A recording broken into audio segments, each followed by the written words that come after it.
सोलापूर शहरात BIGCEमध्ये 7 मार्चला टेक्नोक्रेस्ट 2026 या राष्ट्रीय स्तरावरील तांत्रिक महोत्सवाचे आयोजन करण्यात आले आहे.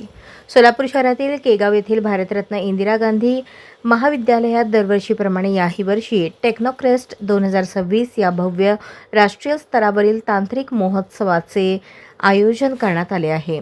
7 मार्च रोजी होणाऱ्या या राष्ट्रीय महोत्सवासाठी ऑनलाईन व ऑफलाईन नोंदणी प्रक्रिया अधिकृत सुरू झाली असून देश व राज्यातील जास्तीत जास्त विद्यार्थ्यांनी या टेक्नोक्रेस्ट 2026 मध्ये सहभागी व्हावे असे आवाहन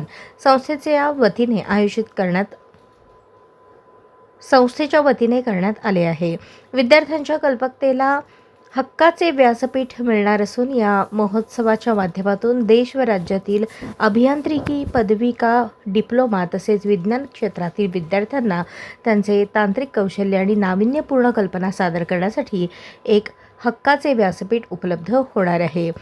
या एकदिवसीय तांत्रिक महोत्सवात वैविध्यपूर्ण स्पर्धांची मेजवानी असणार आहे. यामध्ये प्रामुख्याने national project idea competition, robotics व ब्रिज मेकिंग, पेपर व पोस्टर प्रोजेक्ट क्विज कॉम्पिटिशन, ही रोल मेकिंग मॉडेल एक्झिबिशन असे स्पर्धेचे विषय असून या महोत्सवात महाराष्ट्रासह कर्नाटक, तेलंगणा आणि विविध राज्यातून सुमारे 1500 स्पर्धक सहभागी होण्याची शक्यता आहे. विजेत्या स्पर्धकांसाठी सुमारे 1.5 लाख रुपयांची रोख पारितोषिके आणि सन्मानचिन्ह देण्यात येणार आहे.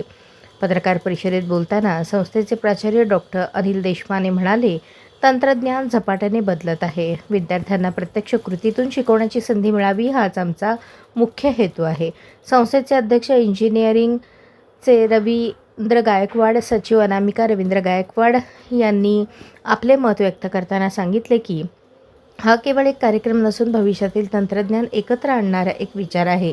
तंत्रज्ञान या देशाच्या प्रगतीचे मुख्य इंधन आहे. विकसित भारत घडवण्यासाठी लागणारे तांत्रिक कौशल्य विद्यार्थ्यांना देण्याचा आमचा प्रयत्न आहे. या महोत्सवाच्या यशस्वीतेसाठी प्राध्यापक विजयकुमार कोळकुरे, प्राध्यापक अमित वडवेराव यांच्यासह सर्व विभाग प्रमुख, प्राध्यापक, विद्यार्थी प्रतिनिधी महोत्सवासाठी अथक परिश्रम घेत आहेत. अशाच नवनवीन अपडेटसाठी जनता राज्य न्यूज चॅनलला सबस्क्राईब करा, लाईक करा आणि शेअर करायला विसरू नका.